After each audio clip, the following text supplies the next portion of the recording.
You are listening to Proof of Love with Tatiana Moroz, Dr. Stephanie Murphy, and Lauren Kasovitz. This show may contain adult content, language, and humor and is intended for mature audiences. If that's not you, please stop listening. Nothing you hear on Proof of Love is intended as financial advice, legal advice, therapy, or really anything other than entertainment. Please take everything that you hear with a grain of salt. Oh, and if you're hearing us on an affiliate network, the ideas and views expressed on this show are not necessarily those of the network that you're listening on, or of any of the sponsors or affiliate products that you may hear about on the show. Now that that's squared away, let's start the show. Show me your heart. I know that it's beating. Tell me that you love me too. So I know your heart is true. 'Cause I need some proof of love. 'Cause I need some proof of love. 'Cause I need some proof of love. Thank you to our sponsor, MetalPay, where you can send money anywhere easily and for free while earning crypto. Use the code Tatiana Show to earn even more. MetalPay.com. Hello, everybody, and welcome to Proof of Love. If you're listening to this show, you're here for the right reasons. It means that you want to open up your heart, and I hope that that's true. I sound like a salesperson. It's not a good thing, but we are selling something that I think all of us want, which is a real genuine connection. So just for those of you that don't know who I am, my name's Tatiana Moroz. I'm a singer-songwriter. I'm involved in the crypto space since 2012. I've been an activist in libertarian movement since 2011, but don't use my politics against me. This is not a political show. This is a show about how to connect people in this really crazy, highly technological world. I know I'm a workaholic. A lot of us can be. And somewhere along the way, I think we lose the human connection. So I'm joined by two of my best friends, and I'd love it if you girls could introduce yourselves. Well, hi, I am Dr. Stephanie Murphy, and I have been talking about relationships and sex and love on the internet since 2008, so over a decade now. So I'm really happy to be part of this show. I am a doctor because I was formerly a biochemist, but now I'm a podcaster and a voice actor, and you may have heard my voice on, various videos, commercials, or even on Audible, as I have lots of audiobook titles there. So yeah, the reason I wanted to be part of the show is because I really enjoy talking about relationships and love. And I'm also involved in the cryptocurrency space, also around the same time as Tatiana got interested in it. And I'm just really excited to be with such a great group of people talking about my favorite subjects. Yeah. And also, if you guys want to listen to Stephanie, she's on Let's Talk Bitcoin. And she also has another podcast called Sex and Science Hour, which is a little bit of a precursor to this in a way. Yes. Cool. Lauren, you want to go? Hi, everybody. Lauren Kasovitz. I'm a great friend of Tatiana's. And when she told me about the show, at first I was a little bit nervous, but as somebody who's always kind of been the resident go-to for friends with advice and talking about love and relationships, I thought this would be the perfect opportunity to kind of spread my word out among a lot of people and maybe help some people that have been in that tough space that I've been in the past, dating in New York City, trying to find the love of your life, just trying to slog through the social landscape of dating. I'm also a recent transplant to Southern California and recently engaged. So I think I have kind of a lot across the board of horrendous experiences, neutral experiences, and wonderful experiences. And I'd love to just kind of chat about it and see what people think and hopefully help a little bit and learn. Awesome. Lauren, you have a background in blogging as well, right? I do. I was blogging for 6-7 years in DC. It was back in the day when blogging wasn't as cool or popular. And the blog kind of took off. I talked a lot about relationships, love, pop culture, just kind of things that were going on in our day to day that seemed to hit a nerve with people and got people talking. And I'm really excited to be back in that space. This is going to be like Sex in the City, but with like a cryptocurrency twist. Yes. And I did recently get involved in the cryptocurrency space through Tatiana. I'd always had a passing interest in it, and I joined Crypto Media Hub and have found that people in the space are really interesting, really fascinating. And we kind of needed a place to talk about things that are happening because it's a unique space and people are working really hard and kind of need an outlet to discuss what's going on, in their lives and behind the scene and while they're traveling. So we've got a lot to discuss here. And I think we're all really excited about it. Do we have to explain the name for anybody who doesn't get the reference? Yeah, I think so. You want to give it a shot? Sure. Well, you're like the cryptocurrency expert. Yeah. More so than me. I think you're strong on medium, Lauren's large. Or no, wait, you know what I mean. Well, you came up with the name Tatiana, but no, I didn't. My friend Adam Sussman did. I totally have to give him credit. Okay, well, credit. Walking and he said it to me, and I thought it was really great. But maybe you can explain the reference. Yeah, sure. Well, credit where credit's due. Thanks, Adam. We appreciate your name, but we were the ones who took it and ran with it, so we also get credit.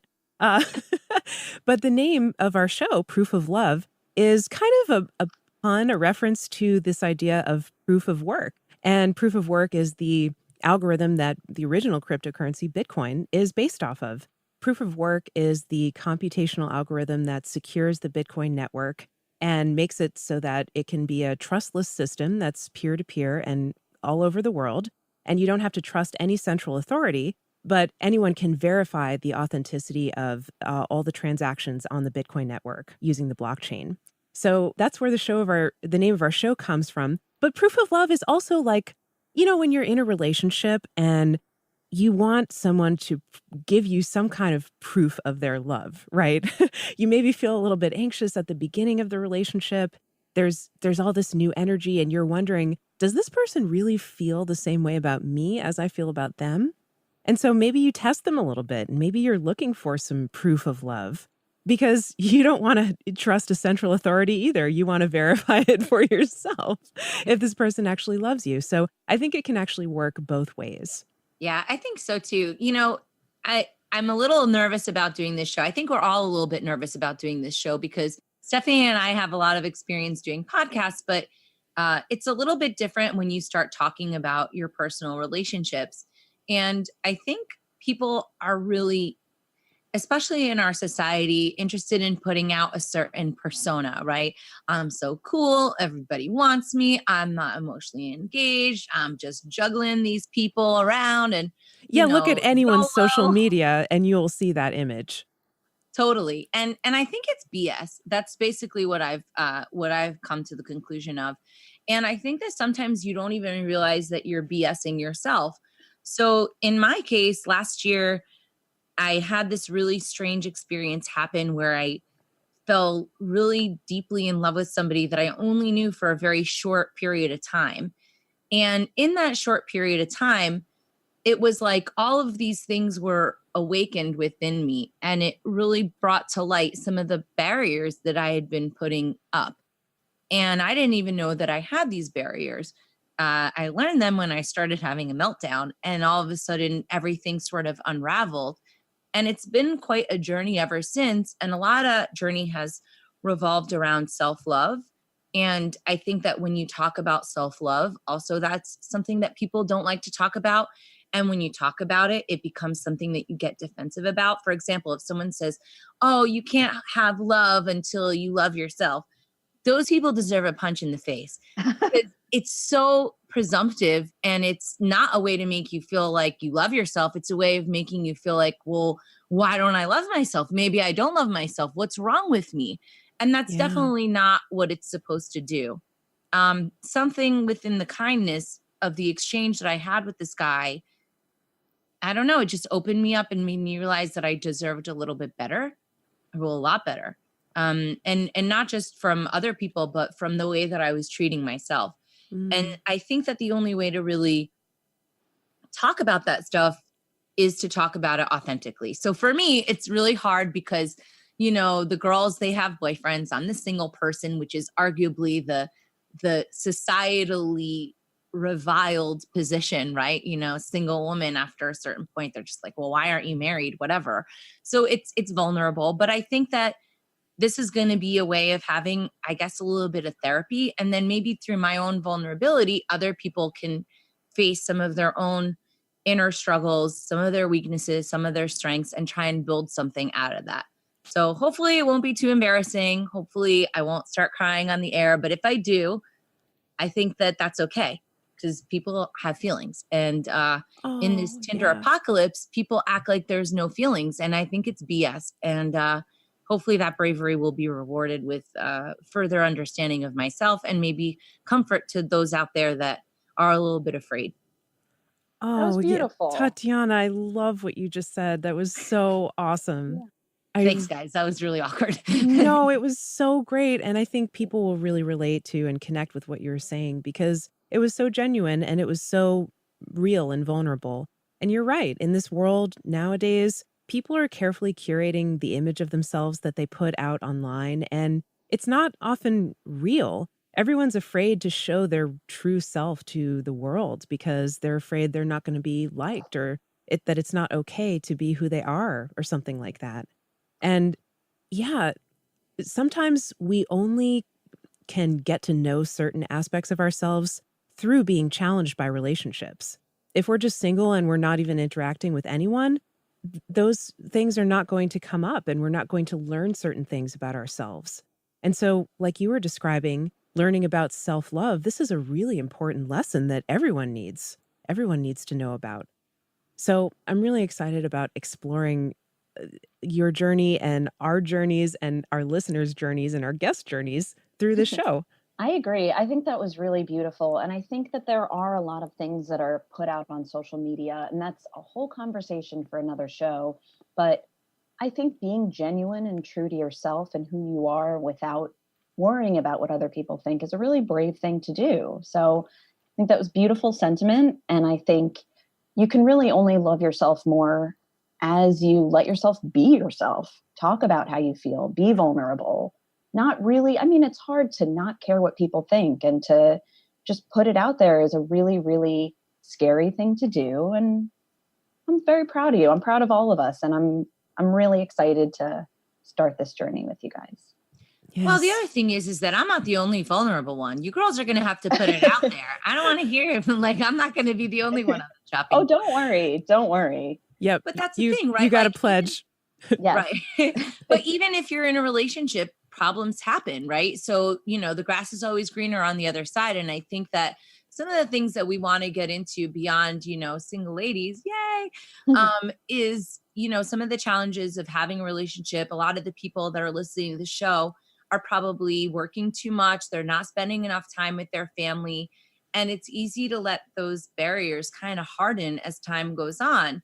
But you kind of lose touch with humanity. And then how can you build the world of tomorrow if you're not even engaged in the world right now? And it's really unfortunate that people are neglecting themselves, their families, their loved ones. And I don't know, I hope maybe we can encourage that. Yeah, absolutely. That's so important. And I was thinking before, Tatiana, when you were saying, oh, being single is like looked at negatively in society, I think there's another way to look at it too, which is that being single can be really fun. You get a lot of time, quality time with yourself. You get to discover who you are and focus exclusively on yourself. It's it's easy to lose yourself in a relationship sometimes, and you don't have to worry about that when you're single. You can just attend to your own needs. You can have fun. You can try out a bunch of different relationships. You can do the things that you want to do without worrying about someone else. So there's definitely positives to being single as well. I agree with that. I think for me, most of my most fun and most kind of interesting years were when I was single after a long-term relationship. I don't think if I had jumped into a relationship after my breakup, I would have really learned about the things that make me happy, the things that didn't work in that relationship, the things that kind of make me who I am. Because there's also kind of a misconception that we all know is a misconception, but it still continues in our society and pretty much all around the world, that when you're in a relationship, regardless of what's actually happening within, that you're better off. And a lot of times you're really not. I mean, I've been in challenging relationships that really had no good place to go. The only place to go was to end it. And I think a lot of people kind of forget that, and they think once you've jumped in and you have that person who's dedicated themselves to you, they're not really thinking that hard about whether it's the right person for you, or it's the right situation, or it's the right time. And I don't know, for me personally, I have a lot to say on that. I have a lot of experience in kind of negative relationships and being single. And I think oftentimes being single when you're coming out of something that's very challenging is the best thing you can do for yourself. You really just kind of grow and learn, and you're looking at what that, next step is that's going to make you happy. And you're looking at the right person for yourself in the future. And that can take time. It can happen in 2 weeks. It can happen in 10 years in my case. But I think that it's a very important time. And I think that's something that we don't really give single people enough credit for, because we assume you're in a relationship, things are wonderful, end of story, Cinderella, fairy tale ending, no real thought to what happened before that. And I think it's important to really explore that too. Yeah, in our culture, there's so much focus on weddings and happily ever after. And the happily ever after is always glossed over, right? It's just assumed, like you said, Lauren, that everything works out just fine. When relationships are a lot of work to maintain and they can break down if you don't put the work in. Like getting married or being together in a relationship doesn't mean the work is over. It means it's kind of just beginning and it needs your attention. It's like a plant that needs to be constantly watered and trimmed and things like that. You got to trim the bush. Oh. No, it's very true. And we have a lot to discuss in future podcasts about, having kids and making these big decisions in relationships together as well, that can kind of be make or break for a lot of people that thought they were in something really flawless and really, long lasting. Life gets in the way, whether we're single or we're coupled. So that's something to think about too. Right. But we're all looking for proof of love. All of us, no matter what, single, in a relationship, dating, at the end of the day, we want that validation for ourselves and from the person we love. Well, something I thought that a friend of mine, she says, all people want to be loved.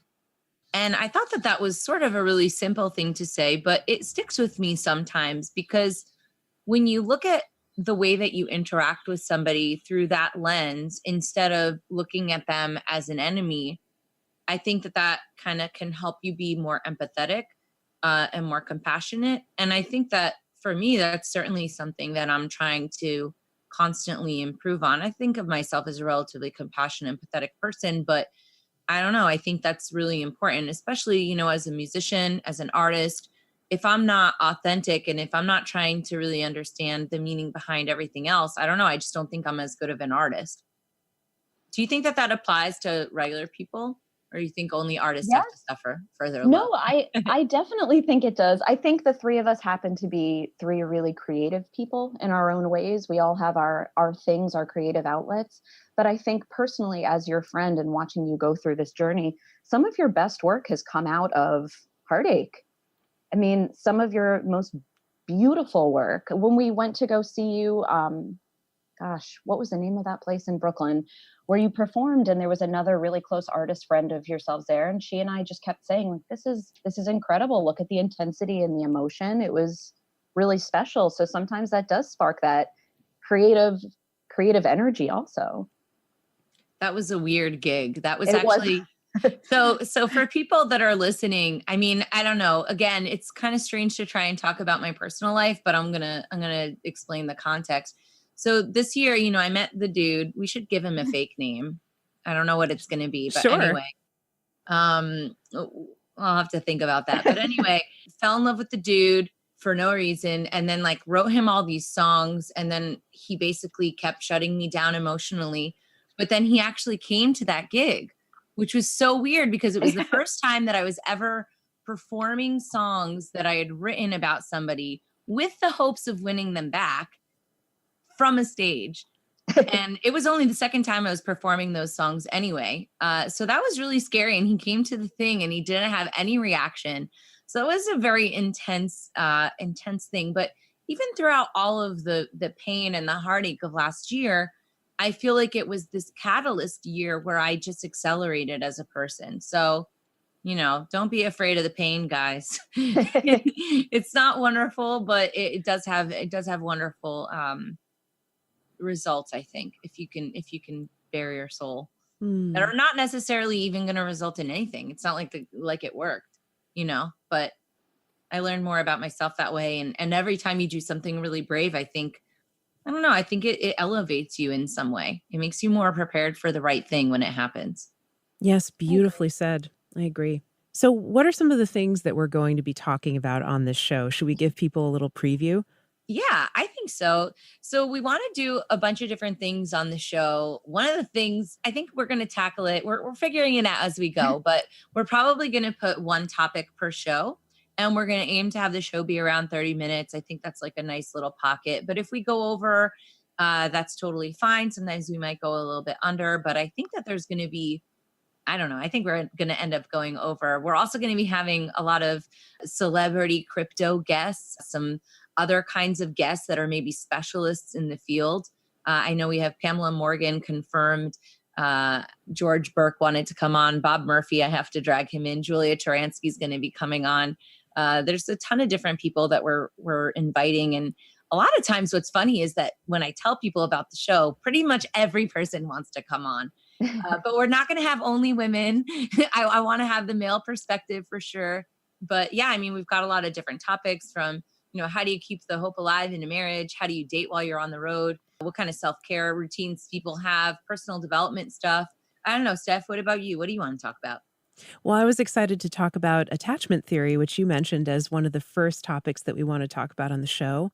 I really like psychological topics. I'm interested in different types of sexuality, like LGBT stuff. I'm also interested in different kinds of relationships, like, maybe monogamous or polyamorous relationships. Been learning a lot about that in the past. So, yeah, I think we're going to have so many topics that it's going to be really difficult to narrow them down. We're also looking forward to do some book reviews and share what we've learned from books and audiobooks with the audience. Yeah, so you guys are going to get some assigned reading, but it's not going to be terrible. And if you want to, you can listen to that Blinkist thing. I want to get that get them to sponsor us, because that seems really cool. It'll be an easy way to review those, because there's so many different relationship books. And we're even going to be doing some tarot reading. Oh, yeah. Lauren, why don't you jump in here and tell us a little bit about that? It's going to be fun. Well, I actually got into a lot of the kind of metaphysical realm last year, and I always thought about doing tarot. I've had a few readings that have been complete crap and some that have been really, really enlightening and really hit the nail on the head. And I just thought, well, I'm going to learn about this a little bit. And it turns out I'm actually pretty great at tarot and I love it. And I like to use it as a positive medium. And I think it's something that can give people hope and just look to the future and what's going on in their life and maybe learn a little bit about it. And I'm excited we can do, daily readings, things that are happening in society, things that are happening in the political space, just, for fun. Lauren, what do you mean when you say positive medium? So I think a lot of people fear tarot and psychics and metaphysical things, and they think, they think it's like occult or dark or something. Yes, they think it's dark or they're terrified to hear the future. And I think that some of the best tarot readers are ones that aren't predicting the future. It's not, there's predictive tarot, but I like to do intuitive tarot, and it maybe gives you an outside perspective, kind of like if you go to a friend for advice and they just validate the things you've been saying in a real way, not just to make you feel better. Tarot is kind of a way to do that without wondering if somebody has ulterior motives or wondering if somebody's just telling you what you want to hear. You're just reading the cards, you're saying what you see. And I don't know, for me, I've found it really interesting when somebody sees something that I'm going through and can maybe give me an outlet that I haven't seen before of how to make it better or how to keep going. And I just want people to leave, for me personally, even if it's a 5-minute reading or an hour reading, it's a way to make people feel better and feel a little bit more confident in their circumstances. And I personally love giving love readings and I love giving career readings. So it's a little off topic for the show, but there's a way to merge it, I think. No, it's not off topic. And actually, I'm just beginning with tarot. I'm not as familiar with it as you, but to me, it seems like it's a way to help people get in touch with things that are going on for them, maybe unconsciously, and make the unconscious more conscious. It's almost like interpreting a dream or something. The dream gives you a framework to tune in to what's actually going on for you that you might not be consciously aware of. And then you can talk about it and bring it up to the surface. Yes, that's exactly it. It's everything about tarot is what is going on underneath the surface. And it can be scary for some people, but if you're reading with love, I think you should walk out of the experience feeling better about yourself and And better about your sometimes people situation. know what's coming in the future too, don't they? Like it's not exactly like the cards are maybe forecasting the future or that it's determinism or something like that. But sometimes you can sort of see what's coming down the line. If you keep behaving the same way that you are, it's going to lead to a certain consequence. Or maybe if you change something, you hope that it will lead to a certain consequence. So in that way, you can kind of get maybe a sense of the future. But it's not like this is definitely you're going to get struck by lightning at this day or something like that. Sure, sure. I think a lot of people really see tarot as therapy, as ridiculous as that may sound, but Yeah. I would love to discuss it on another show because I had a really, really incredible reading about 5 years back. And he asked me to record it. He had a very special feeling while he was giving me this reading. I recorded it, I wrote down notes, and almost everything he said came true. And a lot of it wasn't necessarily predictive, but it was these are your patterns, these are things you might need to look at to allow other things to come in. And kind of forgot about it and then was just thinking about it actually yesterday about how a lot of the things did come true. And I really took a lot of his advice to heart and tried to work on the things he told me that were acting as blockages. So yeah, it can be kind of a sense of therapy in some ways. So I'm excited to do that for you. I've given Tatiana readings and I love doing it. It makes me feel really good. So hopefully it'll make everybody else feel good too. Wait, but can you do a reading for everyone so broadly? Do you know what I mean? So a lot of the popular readers, tarot has become a pretty big business on YouTube, and a lot of the readers like to do by astrological sign, and they'll do monthly readings. So I thought it could be fun. Maybe I can do for whatever sign is predominant that month. We can give them a broad monthly reading. If we're doing a February reading, we can do it for, I believe it's Pisces and Aquarians. So something like that could be fun. Well, we'll see. We're going to play around with it. It's not going to be all woo-woo stuff, guys. Oh Don't no, worry. this is a fun little 5-minute insert for everybody.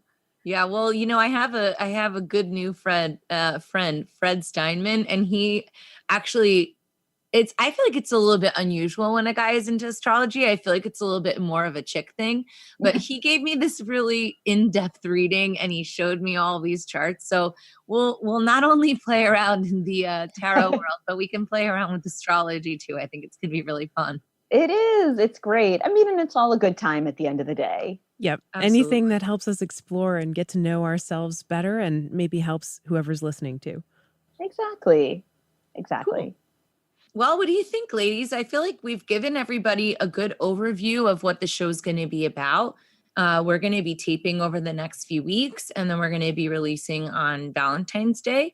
And I don't know, we might have little teasers here and there. I have to decide on we really have to decide on the release schedule and stuff like that. But I don't know. I think it's a good time to break. We got to really delve into the meaty topics next time. But yeah, this was a great intro show. I think it gives people an idea of what to expect, and this is a perfect place to end off.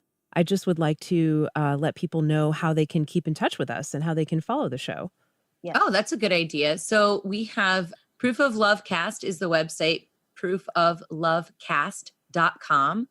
And we've also got all of our social media set up. So we've got Facebook, we've got Twitter, and I think we're going to have maybe an Instagram, because then we could put the tarot card readings up on there. That would be fun. Oh, yeah. And then how do people get in touch with us if they want to ask a question that they want to be on the show, or if they have a suggestion for a topic or guest? That's a good question, because I don't know what our email is, and it should be on this document, and it's not. So that sucks. Well, we do have a contact form on the website. Oh, perfect. Yep. Yeah. And if people want to reach out to us directly, they can do that, as well as send us a Facebook message or DM us over Twitter, and we'll have somebody taking a look at those questions and reach back out to you.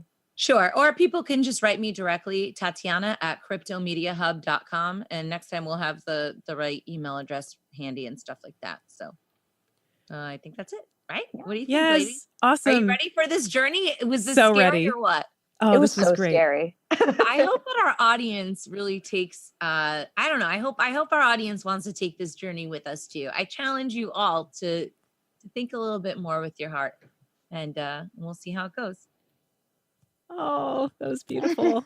I know. Perfect. Everybody, thank you. See Bye. you next time. Show me your heart. I know that it's beating. Tell me that you love me too. So I know your heart is true. 'Cause I need some proof of love. 'Cause I need some proof of love. 'Cause I need